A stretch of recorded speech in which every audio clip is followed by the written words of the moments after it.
प्यारे विद्यार्थियों, good morning. हम सब हमारी पाठ्य पुस्तक के पंचमय पाठ है वाक्य नामक पाठ को पढ़ रहे हैं। इससे पहले हमने 5 या 4 पहेली को पढ़ा और समझा। आज हम आगे पढ़ेंगे। इससे पहले जो हमने पहले पढ़ा उसको एक बार पुनः दोहराते हैं। तो देखिए, पहली पहेली थी कस्तूरी जायते कस्मा को हंति करिणाकुलम किम कुर्यात् कात्रो युद्धे मृगात् सिंह पलायते।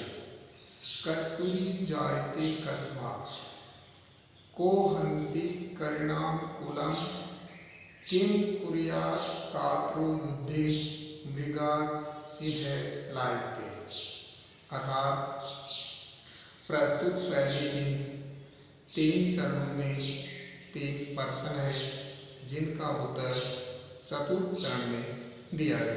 जैसे कस्तूरी किससे उत्पन्न होती है? अर्थात मृग से, हिरण की नाभि से। हाथियों के कुल को कौन मारता है? सिंह अर्थात शेर मारता है। कायर युद्ध में क्या करता है? तो कायर युद्ध में भाग जाता है। तो पहली तो हमारी ये।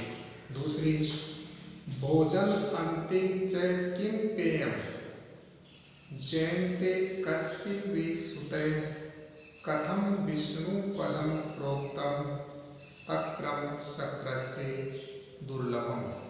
भोजन अन्ते च किम पेयम जयन्ते कस्य विसुते कथम विष्णु पदम प्रोक्तम तक्रम शक्रस्य दुर्लभम। प्रस्तुत पहले के प्रथम 3 चरणों में 3 प्रश्न पूछे गए तथा चतुर्थ चरण में उनके उत्तर दिया गया है। भोजन के अंत में क्या पीना चाहिए? तो भोजन के अंत में क्या पीना चाहिए? तो तक्रम यानी छाछ पीनी चाहिए। जयंत या जैन किसका पुत्र है? तो जैन इंद्र का पुत्र है। विष्णु का पद कैसा कहा गया है? यानी विष्णु का पद कैसा कहा गया है? तो दुर्लभ या कठिन कहा गया है। तीसरी पहेली थी रव्ये कव्ये किम समरस्य सारम कृष्य भयम किंदन्ति है भृंगा सदा भयम च अपि भय च केशाम भागीरथी सम आस्तिकानाम। यानी तीसरी जो पहेली थी वो इस प्रकार की थी रव्ये कव्ये किम समरस्य सारम कृष्य भयम किम किंदन्ति भृंगा सदा भयम च अपि भय च केशाम भागीरथी सम आश्रितानाम। तो सबसे पहले प्रस्तुत पहले के 3 चरणों में 7 प्रश्न पूछे गए तथा उनके उत्तर चतुर्थ चरण में इस प्रकार से दिया गया। यानी प्रथम जो 3 चरण है इनमें 7 प्रश्न पूछे गए और अंतिम जो चतुर्थ चरण है इन 7 प्रश्नों के उत्तर दिए गए। तो चतुर्थ जो चरण था वो था भागीरथी तीर सम आश्रिता नाम। एक पद है इसको अलग अलग प्रकार से विभाजित किया। भा यानी कांति या प्रकाश, गी है वाणी या भाषा, रथी वीर, इति है अतिवृष्टि या अनावृष्टि, रसम पुष्पम या रस, आश्रिता नाम प्राधिमों को। इस प्रकार के उसके अर्थ है। तो 7 प्रश्न इस प्रकार से हैं। सूर्य का सार क्या है? रवि यानी सूर्य। सारम के नियमानुसार क्या है? तो सूर्य का सार कांति, आभा या प्रकाश। कवि का सार क्या है? कवि यानी कवि, कवि का सार क्या है? तो कवि का सार वाणी या भाषा है। युद्ध का सार क्या है? तो युद्ध का सार रथी यानी वीर या वीरता। खेती या कृषि को भय क्या है? अतिवृष्टि का या अनावृष्टि का। भंवरे क्या खाते हैं? भृंगा यानी भंवरे क्या खाते हैं? तो भंवरे पुष्प या रस। किनको सदा भय रहता है? और ऐसे कौन से लोग हैं जिनको हमेशा भय रहता है? तो प्राधीनों को, जो गुलाम होते हैं उनको हमेशा भय रहता है। किनको सदा अभय रहता है? और ऐसे लोग कौन से हैं जो हमेशा अभय यानी निडर रहते हैं? तो गंगा के किनारे रहने वालों को। चौथा था सीमांतनेषु का शांता। राजा को अबुद्ध गुणोत्तम है, विद्वद्भी का सदा वंद्या, अत्र लोको न उदिते। प्रस्तुत पहले में जो प्रश्न है उसका उत्तर उसी प्रश्न का पहला और अंतिम अक्षर के मिलने से प्राप्त होता है।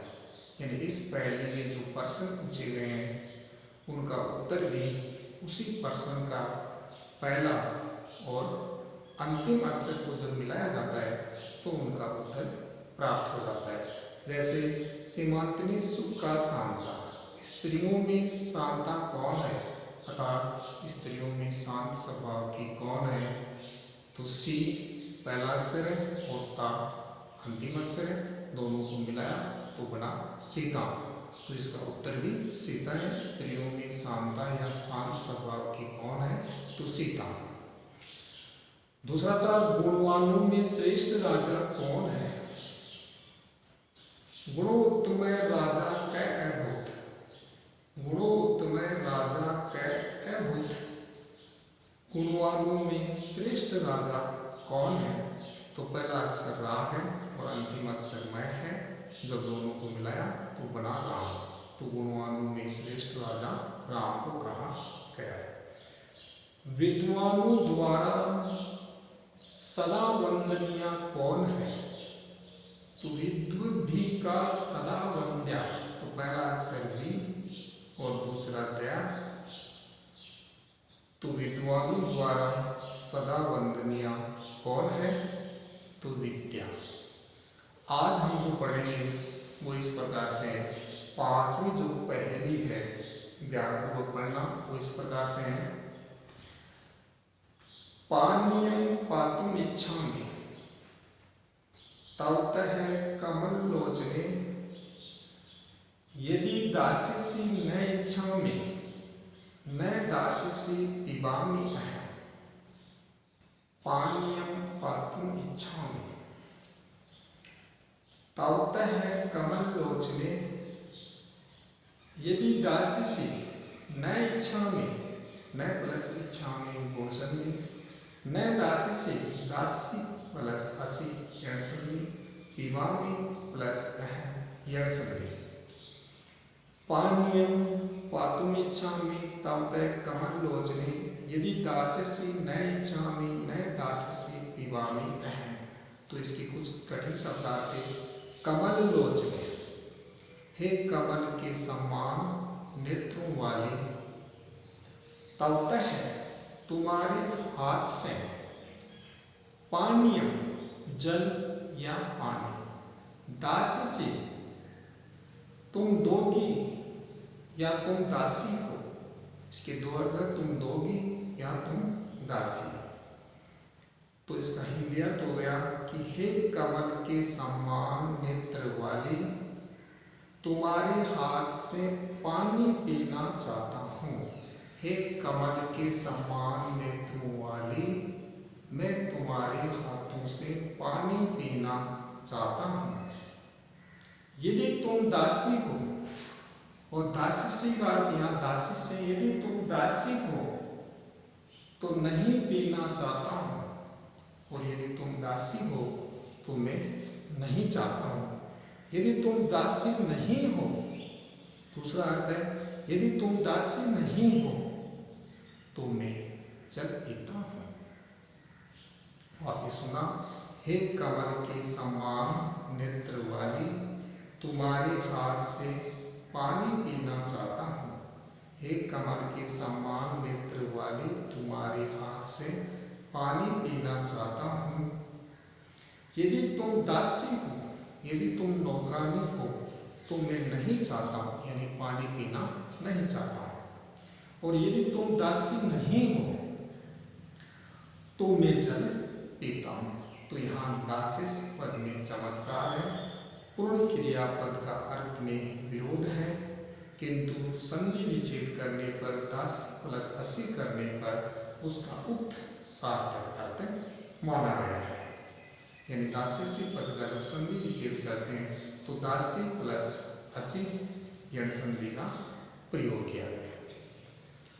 अगला है कम संजघाने कृष्ण का शीतल वाहिनी गंगा के दार पोषण रता है, कम बलवंतम न बाधते शीतम। कम संजघान कृष्ण का शीतल वाहिनी गंगा के दार पोषण रता है, कम बलवंतम न वाधते शीतम। संजघान यानी मारा, वाहिनी नदी, दार पोषण रता है, पत्नियों के भरण पोषण में लगे हुए, बलवंतम बलशाली को या शक्तिशाली को, न बाधते पीड़ित नहीं करता है। यही वापस देखना, कुछ कठिन शब्द आ गए हैं। संजघान यानी मारा, वाहिनी यानी नदी, दार पोषण रता यानी पत्नियों के भरण पोषण में लगे हुए, बलवंतम यानी बलशाली या शक्तिशाली, न बाधते यानी पीड़ित नहीं करता। तो प्रस्तुत पहले में सभंग सलेस अलंकार का चमत्कार हुआ है, यानी प्रस्तुत पहले में सभंग सलेस अलंकार का चमत्कार है। इसके द्वारा प्रश्न में ही उसका उत्तर है, यानी जो प्रश्न है उसी में उसका उत्तर है। जैसे पहला है कम संजघान कृष्ण, कृष्ण ने किसको मारा, यानी भगवान श्री कृष्ण ने किसको मारा। तो पहला कंस, और आगे से लिखा हुआ है तो कंस को, तो कृष्ण ने किसको मारा, कंस को।